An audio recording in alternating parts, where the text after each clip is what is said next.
YouTube, this is Brandon, also known as Toga408. Today I'm going to be taking a look at the XPS 12 Ultrabook by Dell. Now this is one of the first in the entries of convertible tablets.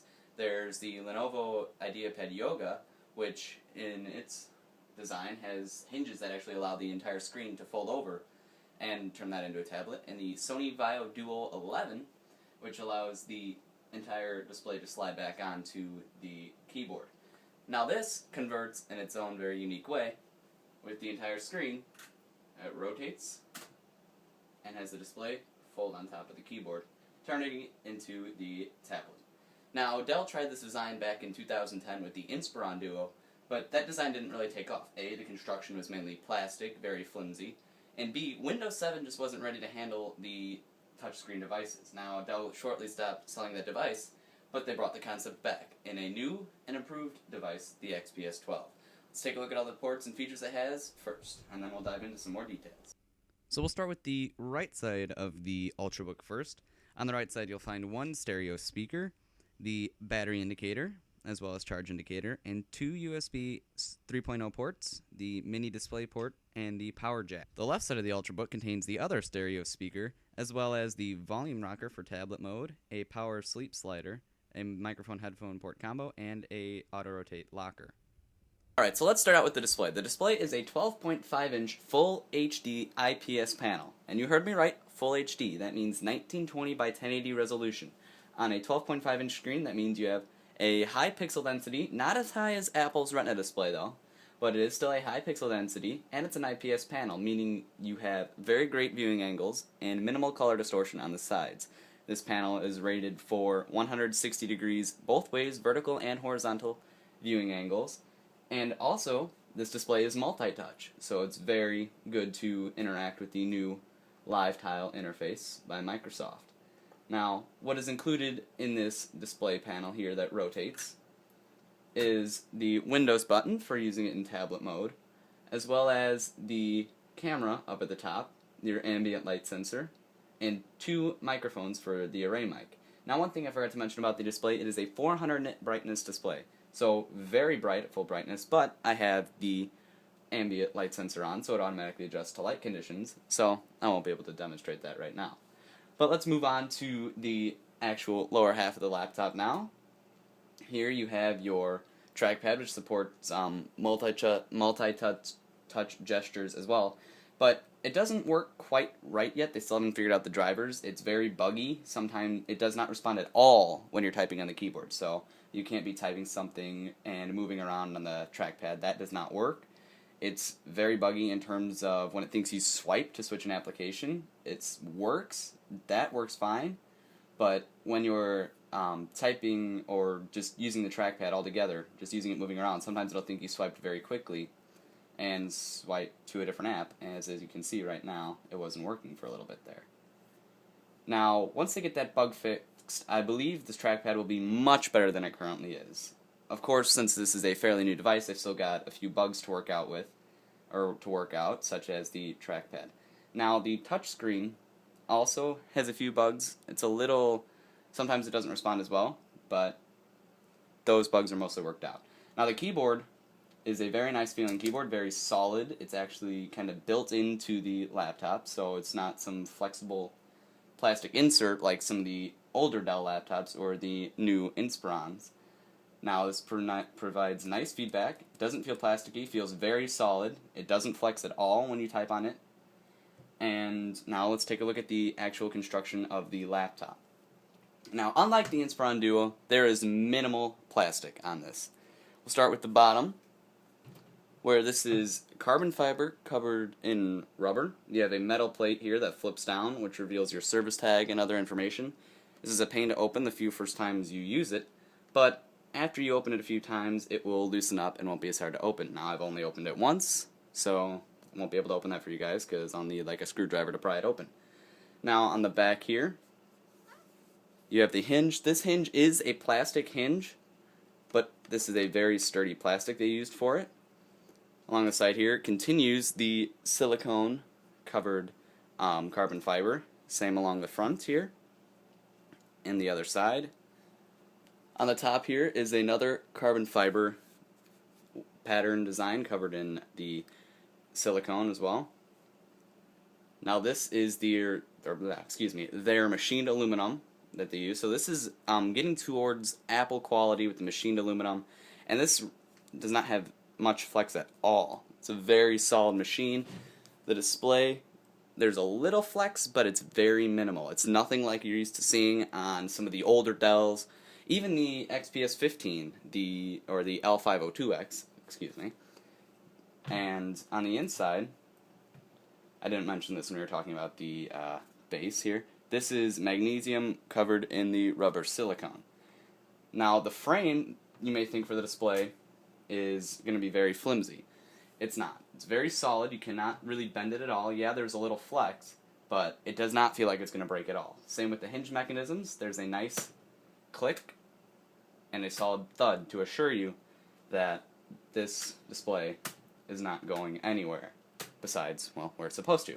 Now, Dell's claimed they tested this 20,000 times, I believe. Don't know how well that claim stands, but we're going to find out in the future. Alright, so now we'll go over the thickness and weight of the laptop. This laptop is very thin. It's got a slight wedge-shaped design to it, where it's a little thicker in the back and thinner in the front. It's not as thin as a MacBook Air is, but it is pretty thin because it's an Ultrabook.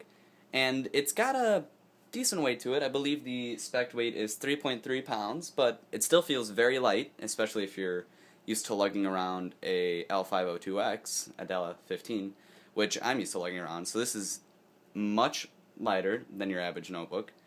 But as a tablet, it kind of gets heavy in your arm after a while, so you'll have to set it down, or you can use it as a tablet by completely flipping the display around and just having this, the base, sitting on your lap facing the other way if you don't want the keyboard in the way.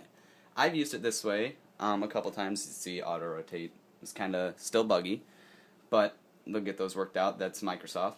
But this is also a very comfortable way to use it. Now, the speakers on this machine are stereo speakers. They're nothing compared to the previous generation XPS series, but they're still decent.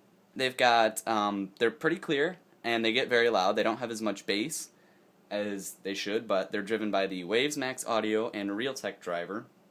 Now, unfortunately, the machine I received has a defective speaker on the right side, but Dell took care of that. They're going to replace that, hopefully soon, as well as my display arrived with a dead pixel. But none of you guys should encounter those problems, and if you do, I do recommend the Pro Support warranty, which is way better than the standard Dell warranty that comes with it. Now, another thing about this is the battery life. It's not as good as some of the other Ultrabooks, but it also has a Core i5 in there.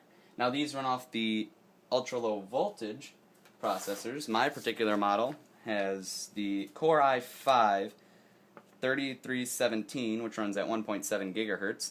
Now, that model also comes with 4 gigs of DDR3, a 128 gigabyte solid-state drive, Intel 6235 wireless N, Bluetooth 4.0, and wireless display, which is their wide-eye. Windows 8 Home Premium, or, sorry, just Windows 8. Can't say that anymore. Microsoft got rid of that. It also comes with a 47 watt-hour 6-cell battery. That's standard across all the laptops. And that price rings in at $1,199.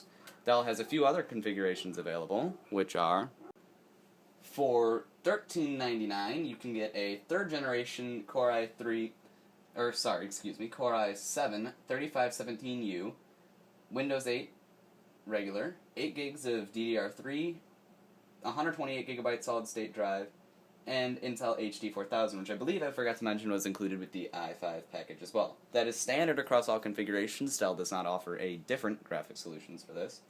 Now, on their website, the RAM is spec'd at 1600 megahertz. That is incorrect. This laptop is only limited to 1333 megahertz. Now, there's another package, the $14.99 package, which comes with the i5 3317U. We're still regular Windows 8, but they offer Windows 8 Pro as an upgrade for all these. I forgot to mention that. 8 gigs of DDR3, 256 gigabyte solid-state drive, and the Intel HD 4000. Now, for the $16.99 package, that's the full-fledged highest package you can buy. That comes with the Core i7 3517, 8 gigs of DDR3, and the 256GB solid state drive, as well as the Intel HD 4000.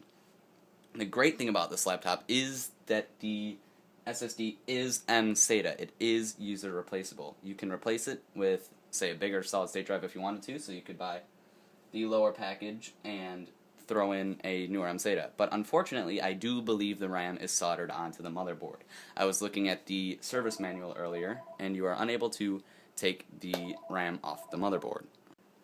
So most of the components inside this Ultrabook are replaceable with the exception of the RAM. You can replace the power jack. Anything that breaks, you can replace it. Now there's two things this thing lacks, but for an Ultrabook it's common not to have a CD drive. Now the one thing that is actually truly missing from this laptop is an SD card slot. It would have been nice if Dell would have included an SD card slot, because most of the other Ultrabooks do. The XPS 13, which is its somewhat kind of sort of bigger unconvertible brother, it's only half an inch bigger, does not have one of those as well. Now, one of the things I forgot to touch upon was the heat this laptop produces. It does not get very hot. There is fan noise to it. It's got some whine, kind of a whiny noise, but not really. It's slightly there. The fan is kind of picky when it wants to run. Sometimes it won't run at all for a long period of time, but when it does run, the RPMs get high and they get low, so it's kind of a noise over time, but once it's finally done cooling off, that shuts off and goes away. There's another problem that this laptop has that I've been reading about, is coil whine. This laptop tends to emit a high-pitched whine. Now, this is depending on the how you use it, so I believe it's something to do with the power delivery system. Because, let's say you touch the screen and move it around, the whine gets less. You're using keyboard, trackpad, doing something more intensive, that whine is gone. But if you're more idling, just kind of sitting there, scrolling through a website or your live tiles, you're going to notice a definite whine. I do believe I covered everything in this review. If I didn't miss anything, go ahead and leave a comment. If there's any way I can make these reviews better, go ahead and definitely leave a comment. I'm trying to make these reviews as best as I can. This is one of my first kind of sort of more professional reviews. I'm sure there's tons of ways I can improve, so if you have any suggestions, go ahead, leave them in the comments, and please remember to hit that like button. That helps us YouTubers out a lot, keeps us bringing you guys more and more videos. So thanks a lot, subscribe, comment, and please like the video.